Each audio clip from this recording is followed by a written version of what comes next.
All right, so here's a little video about some shoulder mobility exercises that you can do. Currently I have a client that has a little bit of some tennis elbow issues. So right now, currently when he moves his arm kind of into this pronated or internally rotated position, and as he kind of goes into this extension motion back here, he gets kind of like a radiating pain down the forearm, even down a little bit like a little nerve tingle like down into the middle finger. So it can be just like a muscle that's potentially pinching a nerve that's coming down here.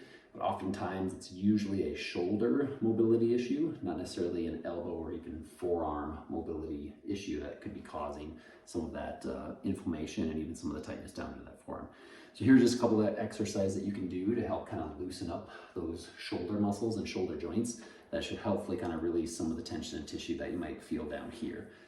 Just to throw in there also, this client is also a tennis player, so he said he felt it mostly after playing tennis quite a bit. So you can get what's called tennis elbow, which is usually an inflammation on this lateral side of your elbow. It can be right over this big forearm muscle here, your brachioradialis. There's another, these exercises can also be good for golfer's elbow, which is actually called medial epicondylitis, which is usually a pain that's kind of right down here. So both of, or all of these exercises can really help for both medial and lateral elbow and forearm issues. So one of the first ones I like to do are just what I call shoulder teeter-totters. So it just kind of looks like a teeter-totter going up and down. So you bring one shoulder up, but you really try to drop the other shoulder down. So it's really easy for us to kind of just do this up and down. But I really want you to reach down, like you're trying to push your hand like down into the bottom of your pockets, like really reaching for some change. So all you're doing is just these shoulder teeter-totters back and forth. You just have to do these for like about 30 seconds. You do maybe 15 each side. And all of these exercises, we'll just do one set. So again, they're just meant to kind of loosen up your shoulders. If you've been sitting at the desk all day long, you're really just trying to loosen everything up. So again, it's not just pulling this up. You really want to make sure that you're squeezing this shoulder down. And when you push this one down, you should feel some chest muscle and some of these little under armpit muscles, like your serratus anterior muscle, kind of dropping that shoulder down. So really work on the down aspect of this shoulder teeter-totter. So again, one set, maybe 15 to 20 on each side, or about 30 seconds total before you move on to the next one, okay? So that was exercise one. Number two is what I just call the arm pretzels or shoulder pretzels. So for this one, you have one palm kind of twisted all the way down or all the way forward like this, and you have one palm twisted this way. What you want to do is really get your arms to rotate in the shoulder sockets. So you're kind of going into internal and external rotation. So when you do this, kind of pay attention that you're not just twisting your forearms like this, because you can do this action and I'm not moving my shoulders at all. But I'm really trying to kind of rotate that whole shoulder in the socket all the way forward and all the way backward. Okay, so you're just trying to do these little arm twists back and forth. Okay, so arm pretzels is the second exercise. And again, about 15 on each arm or 15 each direction, or about 30 seconds in length total. If your arms get super tired while you're holding them out in this T position, you can do the same thing, just a little bit lower down, and just arms by your side. It'll take a little bit of tension off the shoulder joint, but you're still doing that same motion. You're really trying to just pivot your arm kind of in that socket as you're going back and forth. So just like this, okay? All right, and then the next one we're doing is just what I call the shoulder clock movement. So if you were to kind of like attach a big wall clock right here onto the side of your shoulder, and you had all the numbers across, so you had the 12 o'clocks at the top, 6 o'clock at the bottom, you have 3 o'clock and 9 o'clock kind of forward and back. What you're trying to do is just move this whole shoulder in every angle of the numbers that are in a clock dial, okay? So basically for this one, I'll just show you on my right shoulder, where you're gonna go all the way up, that's 12, and then all the way down to that 6 o'clock position. And then the next one, you're gonna go kind of slightly forward and then slightly down and back, okay? So kind of like that 1 and 7 o'clock position. Okay, and the next one, you're gonna go a little more forward and then a little further straight back, okay? And then right here, we're going all the way forward. It's kind of that 3 o'clock position, and then all the way back to that 9 o'clock position. And then just kind of keep going your whole way around the clock. So next you kind of go 4, and then to that 10 o'clock position, and then 5, to that 11 o'clock position, and then again straight down to 6, and then up to 12, and again down to that 7, and then up and forward to the 1, and you kind of get the picture where you're trying to go around that whole clock face. So again, this is another good exercise you can just do kind of sitting at your desk, is don't just go up and down like this, and just don't go forward and back like that, but actually try to go at those slight angles. So you're trying to make those X patterns just a little bit off, you know, as you go around that whole clock face. So again, just doing that clock face like one time would be a really good one just to kind of get those shoulder blades kind of loosened up, okay? The next one we're gonna do is just where you put your hands together like this, out in front. And all you're really trying to do is you're trying to pull one shoulder blade all the way back without bending your elbow, okay?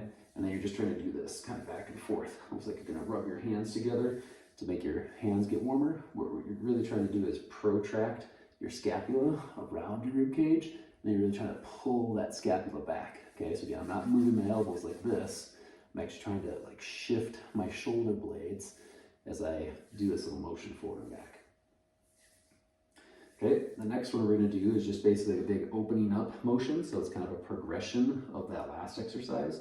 So from here, you start like this, but now you're pulling this hand back just like a bow and arrow, and then you're trying to extend it all the way like this and really open up your chest. And then you're just going to bring your hands back together and then do the same thing on the opposite side where you pull this all the way back to your chest and then open up to really try to squeeze those shoulder blades together. And then come back, and again, just kind of about 10 on each side of this one. You're really reaching out and just really trying to squeeze those shoulder blades together. And then coming back and pulling this one all the way back. Okay? So after that, the next one we're gonna do is just protraction and retraction of your chest. So for this one, you're just trying to kind of reach and cross your arms in front of you, just like this. And then again, you can open your arms as wide as you can, straight back. And again, just kind of crossing, letting your shoulders kind of round and shrug forward. And then as you come back, just opening your arms in that big T position. So I kind of call these the bear hugs, because it's almost like you're trying to give somebody a big bear hug. You're crossing your arms in front, kind of squeezing your chest muscles, and then really trying to open up and squeeze your shoulder blades back and together, okay? And then one of the last ones that we're gonna do is just with your arms. So you have one arm up like this, one arm down like this, and we're just trying to get internal and external rotation out of the shoulders, okay? So you're just kind of making this little 90-degree rotation up in the shoulders, and again, you're just trying to get that arm bone to kind of pivot in that socket. So just kind of doing a few of these, again, maybe 10 to 15 on each arm, back and forth, and really trying to feel all of this mobility happening more in the shoulder blade area, not so much like down the front of your arm, and definitely not into the forearm. So if you start feeling more tightness or pain or just fatigue, like in these muscles, you need to stop, and we need to work on more feeling the muscles around the shoulder blade, okay? And then one last one, I call this one the swimmer. But for this one, you're just trying to bring one arm behind you like this, and you're gonna raise the other arm straight up over your head.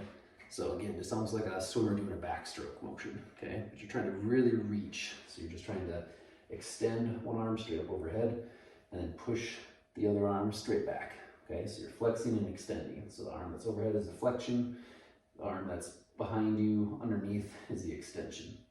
And when you do this, the arm that goes down and back, you should feel your tricep. You should feel kind of this rear delt muscle. And you should definitely feel this lat kind of contract as you push that arm behind. You should not feel forearm as you do that, okay? So again, trying to feel those shoulder blade muscles as you kind of bring those arms straight up overhead. If you don't have this range where you can keep your arm close to your head as you do this, you can start just by going a little wider out, okay? But you're still trying to do that same kind of overhead swimmer motion back and forth. So try to repeat those exercises. Again, you're trying to do at least, like 15 on each side, or at least like 30 seconds for each exercise. And you can repeat those throughout the day. So anytime you get up from your desk, going to get some coffee or some water, just make sure you're kind of wiggling, moving those shoulders around. That should really help with a lot of the wrist and forearm issues.